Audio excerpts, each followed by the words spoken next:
ഞാനിന്ന് പേരൂർക്കട നഴ്സിംഗ് സ്കൂളിലാണ് നിൽക്കുന്നത്. ഇവിടെ ഓണാഘോഷമാണ്. അപ്പോൾ ഈ ഓണാഘോഷത്തിന് സിന്ധു എൻ്റെ ഫ്രണ്ട് എന്നെ വിളിച്ചു, ഞാൻ വന്നു. പിന്നെ എൻ്റെ ഒരു പുസ്തകം ഇവിടുത്തെ ലൈബ്രറിക്ക് വേണ്ടി സമ്മാനിക്കുകയാണ്. ഈ പുസ്തകത്തിൽ 27 നല്ല വ്യക്തികളെ കുറിച്ചുള്ള ഒരു പുസ്തകമാണ്. ഈ പുസ്തകത്തിൽ എൻ്റെ പ്രിയപ്പെട്ട മാഡം സൂസൻ മാഡവും ഉണ്ട്. അപ്പോൾ ഈ പുസ്തകം എല്ലാവരും വായിക്കണം. നിങ്ങൾക്കെല്ലാം ഓണാശംസകൾ.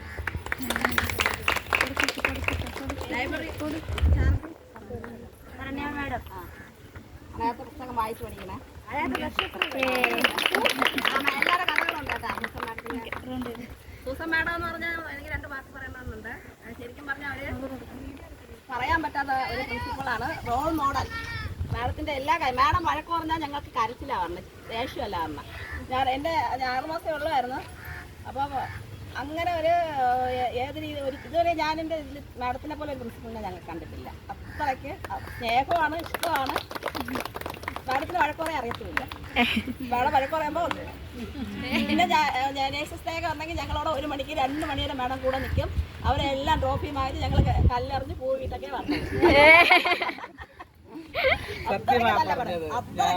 പോലെ ഒരു വ്യക്തിയെ ഞാനും എന്റെ സർവീസിൽ കണ്ടിട്ടില്ല. ഹെൽത്ത് ഡിപ്പാർട്ട്മെന്റിൽ നല്ല വർക്ക് ചെയ്തിട്ടുണ്ട്. ഞാൻ അവിടെ ഇരുന്ന് സർവീസിലിരുന്നതിൽ എനിക്ക് ഏറ്റവും ഇഷ്ടപ്പെട്ട, അല്ലെങ്കിൽ ഞാൻ ഏറ്റവും ബഹുമാനിക്കുന്ന ഒരു വ്യക്തിത്വമുള്ള ഒരു മാഡമാണ് സുസമ്മ മാഡം. ഞങ്ങൾ ഒരിക്കലും മറക്കില്ല. അങ്ങനെ ഒരു മറക്കാൻ പറ്റാത്തൊരു റെക്കോർഡ് ചെയ്യേണ്ടതായിരുന്നല്ലേ. അയച്ചു കൊടുക്കാം മാഡത്തിന്.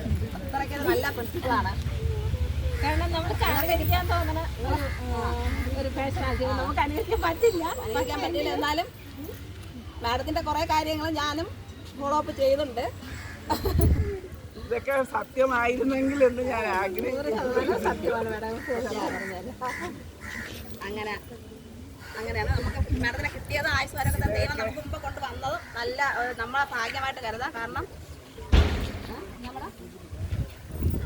എന്തൊക്കെ പറയാനാ മാഡം, ഇത്രയൊക്കെ ഇവര് എന്നെ കുറിച്ച് പറയാൻ എന്തുള്ളൂ എന്നെനിക്ക് അറിഞ്ഞുകൂടാ. എങ്കിൽ തന്നെയും പറഞ്ഞ എല്ലാ നല്ല വാക്കിനും ഒത്തിരി സന്തോഷം കേട്ടതില്ല. അപ്പോൾ ഒത്തിരി നാളുകൂടി നിങ്ങളുടെ കൂടെ വരാനും നിങ്ങളെയൊക്കെ കാണാനും, ഞാൻ പറഞ്ഞല്ലോ ഞാൻ സർവീസ് തുടങ്ങിയതേ JPHN സ്കൂളിലാണ്. അവസാനിച്ചപ്പോഴും JPHN സ്കൂളുമായി ബന്ധപ്പെട്ട് തന്നെയാണ് അവസാനിച്ചത്. അപ്പോൾ അതുകൊണ്ട് ഇപ്പോഴേ എനിക്ക്